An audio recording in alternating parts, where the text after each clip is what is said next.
കേരള രാഷ്ട്രീയത്തിൽ മുന്നണി മാറ്റങ്ങൾക്കും പുതിയ സമവാക്യങ്ങൾക്കും സാക്ഷ്യം വഹിച്ച ഒരു കാലഘട്ടത്തിന് ശേഷമാണ് മറ്റൊരു നിയമസഭാ തിരഞ്ഞെടുപ്പ് പടിവാതിക്കൽ എത്തി നിൽക്കുന്നത്. ഇടതുപക്ഷ ജനാധിപത്യ മുന്നണിയുടെ ഭാഗമായി മാറിയ കേരള കോൺഗ്രസ് എം വലിയ പ്രതീക്ഷകളോടെയാണ് ഇത്തവണത്തെ തിരഞ്ഞെടുപ്പിനെ നേരിടാൻ ഒരുങ്ങിയത്. എന്നാൽ CPM തങ്ങളുടെ സ്ഥാനാർത്ഥി പട്ടിക പ്രഖ്യാപിച്ചതോടെ ജോസ് കെ മാണി വിഭാഗം അക്ഷരാർത്ഥത്തിൽ അമ്പരപ്പിലും അമർഷത്തിലുമാണ്. പ്രത്യേകിച്ചും കോഴിക്കോട് ജില്ലയിലെ സീറ്റ് വിഭജനവുമായി ബന്ധപ്പെട്ട് CPM സ്വീകരിച്ച ഏകപക്ഷീയമായ നിലപാട് മുന്നണിക്കുള്ളിലെ വിള്ളലുകൾ പരസ്യമാക്കിയിരിക്കുകയാണ്. കോഴിക്കോട് ജില്ലയിലെ കുറ്റ്യാടി മണ്ഡലത്തെ ചൊല്ലിയുള്ള തർക്കമാണ് കേരള കോൺഗ്രസ് എമ്മിനെ ഏറ്റവും കൂടുതൽ വേദനിപ്പിക്കുന്നത്. ഇതിന് കൃത്യമായ ഒരു ചരിത്ര പശ്ചാത്തലമുണ്ട്. കഴിഞ്ഞ നിയമസഭാ തിരഞ്ഞെടുപ്പിൽ ഇടത് മുന്നണിയിലെ സീറ്റ് വിഭജന ചർച്ചകളിൽ കുറ്റ്യാടി സീറ്റ് ജോസ് കെ മാണി വിഭാഗത്തിന് നൽകാൻ തീരുമാനിച്ചിരുന്നു. എന്നാൽ ഈ തീരുമാനത്തിനെതിരെ പ്രാദേശിക CPM പ്രവർത്തകർ തെരുവിലിറങ്ങി പ്രതിഷേധിക്കുന്ന അപൂർവമായ കാഴ്ചയാണെന്ന് കുറ്റ്യാടിയിൽ കണ്ടത്. പാർട്ടി അണികളുടെ വികാരം കണക്കിലെടുത്ത് അന്ന് മുന്നണി മര്യാദ പാലിച്ച് ജോസ് കെ മാണി ആ സീറ്റ് CPMന് തന്നെ തിരിച്ചു നൽകി. പകരം CPM സ്ഥാനാർത്ഥിയായി മത്സരിച്ച KP കുഞ്ഞമ്മദ് കുട്ടി മാസ്റ്റർ വൻ ഭൂരിപക്ഷത്തിൽ വിജയിക്കുകയും ചെയ്തു. അന്ന് കോടിയേരി ബാലകൃഷ്ണൻ ഉൾപ്പെടെയുള്ള മുതിർന്ന CPM നേതാക്കൾ ജോസ് കെ മാണിക്ക് നൽകിയ ഉറപ്പ് അടുത്ത തവണ കുറ്റ്യാടി സീറ്റ് ഉറപ്പായും കേരള കോൺഗ്രസിന് നൽകുമെന്നതായിരുന്നു. എന്നാൽ ഇത്തവണ സ്ഥാനാർത്ഥി പട്ടിക വന്നപ്പോൾ ആ വാഗ്ദാനം കാറ്റിൽ പറത്തിക്കൊണ്ട് കുഞ്ഞമ്മദ് കുട്ടി മാസ്റ്ററെ തന്നെ അവിടെ വീണ്ടും നിശ്ചയിച്ചു.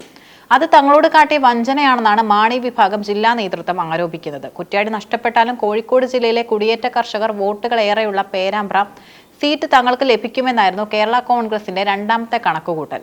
ക്രിസ്ത്യൻ വിഭാഗത്തിന് വലിയ സ്വാധീനമുള്ള മണ്ഡലം എന്ന നിലയിൽ കേരള കോൺഗ്രസിന് അവിടെ വലിയ സാധ്യതകളുണ്ട്.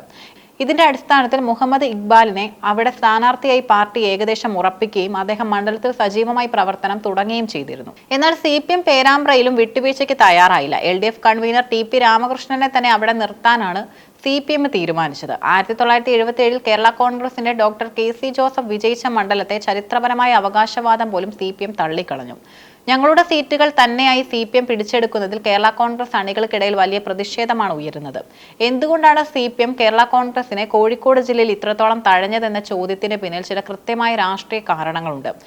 കഴിഞ്ഞ തദ്ദേശ സ്വയംഭരണ തിരഞ്ഞെടുപ്പിൽ പേരാമ്പ്ര മണ്ഡലത്തിൽ LDFന് കനത്ത പ്രഹരമേറ്റിരുന്നു. LDFന്റെ കൈവശമിരുന്ന 9 പഞ്ചായത്തുകളിൽ 5 എണ്ണം UDF പിടിച്ചെടുത്തു. ഈ ഒരു സാഹചര്യത്തിൽ TP രാമകൃഷ്ണനെ പോലെയുള്ള ഒരു മുതിർന്ന നേതാവിനെ മാറ്റി ഒരു ഘടകകക്ഷിക്ക് സീറ്റ് നൽകിയാൽ മണ്ഡലം കൈവിട്ടു പോകുമെന്ന് CPM ഭയപ്പെട്ടു.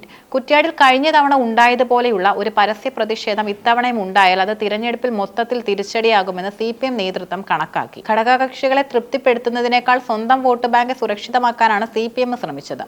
13 സീറ്റുകളിൽ മത്സരിക്കാനാകുമെന്ന ആത്മവിശ്വാസത്തോടെ പ്രഖ്യാപിച്ച ജോസ് കെ മാണിക്ക് കോഴിക്കോട് ജില്ലയിലെ ഈ അവഗണന വ്യക്തിപരമായി വലിയ തിരിച്ചടിയാണ്. പാർട്ടിക്കുള്ളിലെ ക്രിസ്ത്യൻ വോട്ട് ബാങ്കിനെ തൃപ്തിപ്പെടുത്താൻ കുടിയേറ്റ മേഖലയിലെ സീറ്റുകൾ അനിവാര്യമാണ്. കോഴിക്കോട് ജില്ലയിൽ ഒരു സീറ്റ് പോലും ലഭിക്കാതെ വരുന്നത് വടക്കൻ കേരളത്തിൽ പാർട്ടിയുടെ സ്വാധീനം കുറയ്ക്കാൻ കാരണമാകും. ജോസ് വിഭാഗം നേതാക്കളുടെ വികാരം ഇങ്ങനെയാണ്: മുന്നണി വിപുലീകരണ സമയത്ത് വലിയ വാഗ്ദാനങ്ങൾ നൽകി ഞങ്ങളെ സ്വീകരിച്ചു. എന്നാൽ അധികാരം ഉറപ്പിക്കാൻ വരുമ്പോൾ ചെറിയ ഘടകകക്ഷികളെ ചവിട്ടിമെതിക്കുന്ന സ്വഭാവമാണ് CPMന്റേത്. വരും ദിവസങ്ങളിൽ ജോസ് കെ മാണി തന്റെ പ്രതിഷേധം LDF യോഗത്തിൽ ശക്തമായി ഉന്നയിക്കുമെന്നതും ഉറപ്പാണ്. കോഴിക്കോട്ടെ സീറ്റ് തർക്കം വെറും ഒരു പ്രാദേശിക പ്രശ്നമായി ഒതുങ്ങുന്നില്ല. ഇത് മധ്യ കേരളത്തിലെയും തെക്കൻ കേരളത്തിലെയും സീറ്റ് വിഭജന ചർച്ചകളെയും സ്വാധീനിക്കും. CPM ഏകപക്ഷീയമായി മുന്നോട്ട് പോയാൽ അത് താഴെത്തട്ടിൽ കേരള കോൺഗ്രസ് വോട്ടുകൾ ഇടതുമുന്നണിക്ക് ലഭിക്കുന്നതിൽ പ്രത്യാഘാതങ്ങൾ ഉണ്ടാക്കും. ഇടതുമുന്നണിയിലെ അസ്വാരസ്യങ്ങൾ UDF വളരെ താല്പര്യത്തോടെയാണ് വീക്ഷിക്കുന്നത്. തഴയപ്പെട്ട കേരള കോൺഗ്രസ് വോട്ടർമാരെ തങ്ങളുടെ പാളയത്തിലേക്ക് എത്തിക്കാൻ UDF നീക്കങ്ങൾ തുടങ്ങിക്കഴിഞ്ഞു. സ്വന്തം പാർട്ടി സ്ഥാനാർത്ഥികൾ ഇല്ലാത്ത മണ്ഡലങ്ങളിൽ കേരള കോൺഗ്രസ് പ്രവർത്തകർ പ്രചാരണത്തിൽ നിന്നും വിട്ടുനിന്നാൽ അത് CPM സ്ഥാനാർത്ഥികളുടെ ഭൂരിപക്ഷത്തെ കാര്യമായി ബാധിക്കും. ഇടത് മുന്നണിയിൽ വിള്ളലുകൾ പരസ്യമാക്കുന്നതാണ് കോഴിക്കോട് ജില്ലയിലെ ഈ സ്ഥാനാർത്ഥി പ്രഖ്യാപനം. വിട്ടുവീഴ്ചകൾ ഒരു വശത്ത് മാത്രം നടക്കുമ്പോൾ അത് മുന്നണി മര്യാദയുടെ ലംഘനമായി മാറുന്നു. ജോസ് കെ മാണി വിഭാഗം ഉയർത്തുന്ന വിശ്വാസ വഞ്ചന എന്ന ആരോപണം വരും ദിവസങ്ങളിൽ കൂടുതൽ ശക്തമാകാനാണ് സാധ്യത. കുറ്റ്യാടിയിലെയും പേരാമ്പ്രയിലെയും ഈ രാഷ്ട്രീയ നാടകങ്ങൾ കേരളത്തിലെ മൊത്തം തിരഞ്ഞെടുപ്പ് ഫലത്തെയും ബാധിച്ചേക്കാം.